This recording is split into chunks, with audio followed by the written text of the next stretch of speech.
Let's move on to Chapter 6, Literacies in the Mother Tongue-Based Multilingual Education, or MTB-MLE, Teaching Strategies. What is Mother Tongue-Based Multilingual Education? MTB-MLE refers to first language first education, that is, schooling which begins in the mother tongue and transitions to additional languages, particularly Filipino and English. MTB-MLE started in the year 2012 as part of the K-12 Basic Education Program. It is implemented specifically in kindergarten and grades 1, 2, and 3. It provides a strong educational foundation in the first language with successful bridging to one or more additional languages, including Filipino and English. Before, it was kind of hard for students to use and learn Tagalog and English. Though they are being taught about this at home, they are used to their home or first language, and it brings confusion to the childhood. Thus, this approach is helpful for the transition. The purpose of a multilingual education program is to develop appropriate cognitive and reasoning skills, enabling children to operate in their community language, the national language, and English. Having a strong foundation of first language makes acquiring second easier, and that children are able to connect to their country and to the world by using English, as stated by former President Benigno Aquino III. So this is the MTB-MLE framework. The curriculum revolves around three factors, namely political, sociological, psychological, pedagogical, and cultural factors. When we say political, sociological, from the term itself, politics in nature, and sociological, such as customs and mores, socio-economic and educational level, and other social conditions. Psychological, pedagogical factors involves how the learners absorb what they learn, how they behave and respond to a situation. Pedagogical pertains to teacher support, organization and order, motivation, routines, modes of instruction, and teaching methods. Third one, cultural factors, which comprise of set of values and ideologies of a particular community or groups, and which decides the student how he or she behaves at school. Next is the assessment and feedback and learning outcomes and standards, these ones in blue color. Aligning assessment with intended course learning outcomes is crucial to assessment as learning. Learning outcomes prescribe what students are expected to demonstrate, and the assessment plan shows or tells them how they will do that. Let's dissect this framework, starting with the lower part. It states here the cultural and socio-cultural processes which are based on theories, and one of these is the language acquisition theory. So that theory states that children are able to learn language out of a desire to communicate with their surrounding environment and world. Language thus is dependent upon and emerges from social interaction. Now going back, the competencies mentioned here: oral, linguistic knowledge, practical and creative writing, critical literacy and language use, and reading and language comprehension. So once ma-master ng competencies, students are able to acquire and master the next level spectrum of skills, which includes comprehension of academic content and curriculum, mastery, listening, speaking, reading, writing, and viewing.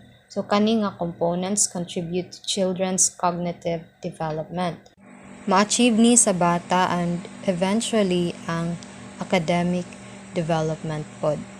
They are interchangeable. Apil na ang second language development, where Filipino, English, and other languages are practiced or use as medium of instruction. Finally, the use of these languages provides students with communicative competence and that influence them to become lifelong learners. So that's for the MTB-MLE curriculum framework. Let's go to the salient features of MTB-MLE. MTB is much more than just using the learner's first language to explain curriculum content. It provides, first, literacy. Learning to read in the first language or L1 develops skills that transfer to reading any other languages. So as I've mentioned earlier, acquiring second and other languages are easier because of the strong foundation of the first language.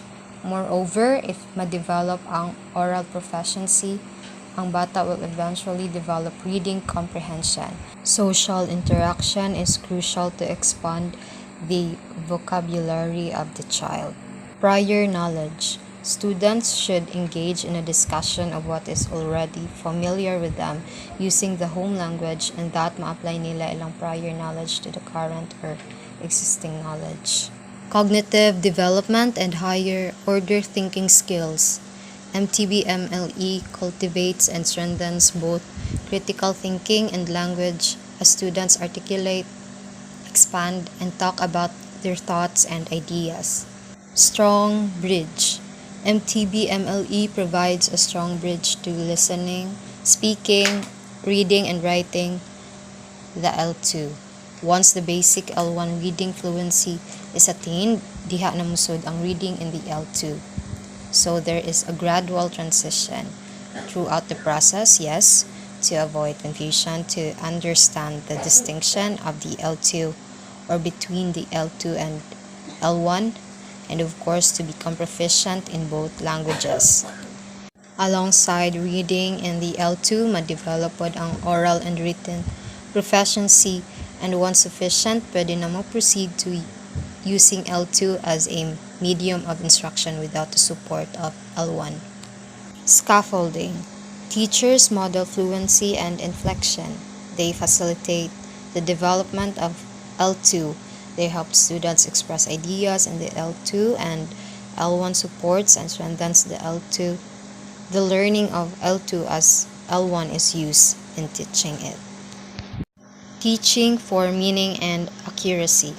Decoding text requires accuracy, while comprehending text requires decoding skills within a meaningful context. The primary focus in L2 classrooms is accuracy so that the L2 language is appropriately and or meaningfully used. The goal in learning both or more languages is for learners to become confident in listening, speaking, reading, and writing for meaning and for accuracy. And this table shows or illustrates that. First is listening proficiency. Students are able to use language meaningfully when it is used to understand, think critically, and respond creatively. Meanwhile, accuracy, they recognize and distinguish sounds or understand what others say.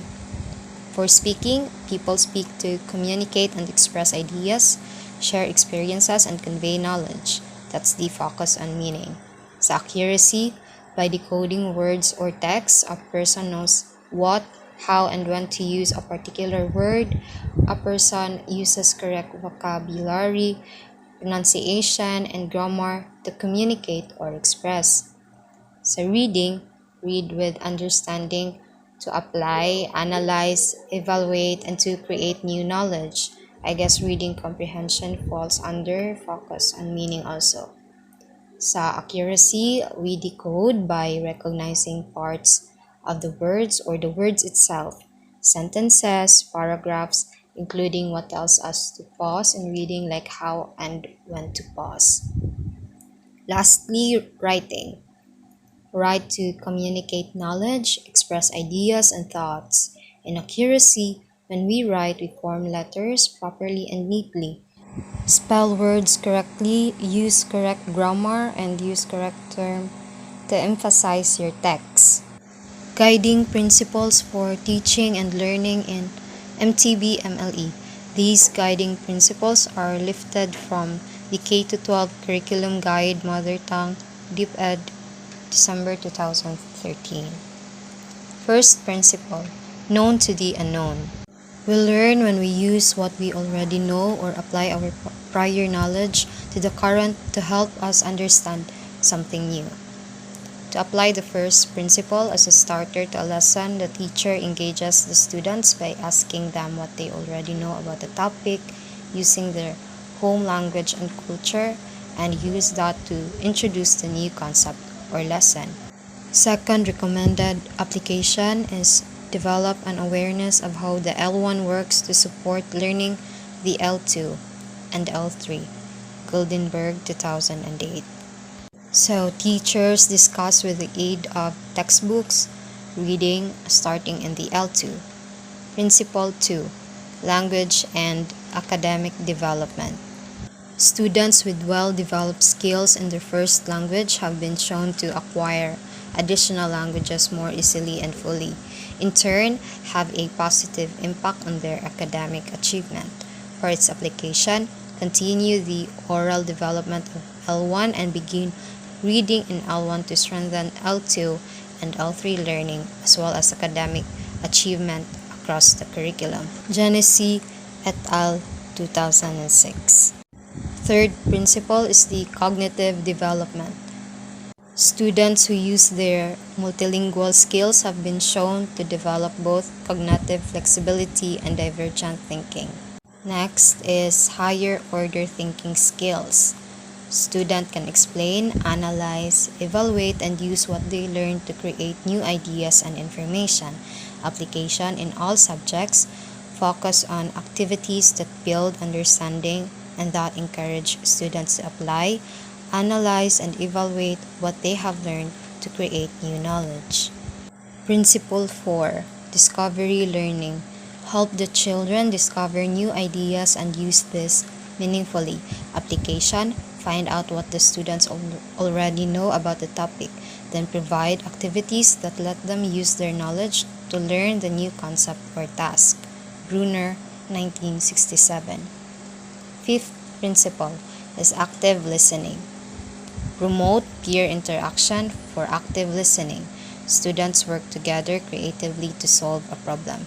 They may work in pairs or teams. Language is used as students talk with each other to solve a problem. For the second language active learning, begin the L2 language learning time by focusing on listening and responding to oral language. Principle 6. Meaning and accuracy. Application. Include plenty of activities that focus on both meaning and accuracy. This way, ma-achieve ang language learning successfully on hearing or listening, speaking, and reading. Seventh principle, language learning or language transfer. Begin the L2 language learning time by focusing on hear, see, do activities that enable students to build up their listening vocabulary. Research in second language acquisition indicates it takes a minimum of 2 years to learn basic communicative skills in a second language when society supports that learning. Thomas and Collier, 2003, Cummins, 2006. Errors are a normal part of second language learning. These experiences in the entire process help identify errors through feedback and evaluation. Principle 8. Affective component, valuing the home language culture. Home language that is irrelevant often affects to the academic learning of the child. Teachers should create an inclusive environment that values and celebrates diversity, children from different ethno-linguistic language groups. The classroom environment. Teachers should create an inclusive environment that values children from different ethno-linguistic language groups and values and celebrates diversity. Teachers encourage their use of L1 through providing books, visual representations, and concrete objects that reflect their background and interest. Program components of MTB-MLE. preliminary assessment of learners' achievement as baseline. It is related to the research on language situation of the child and that of the community's motivation for MLE.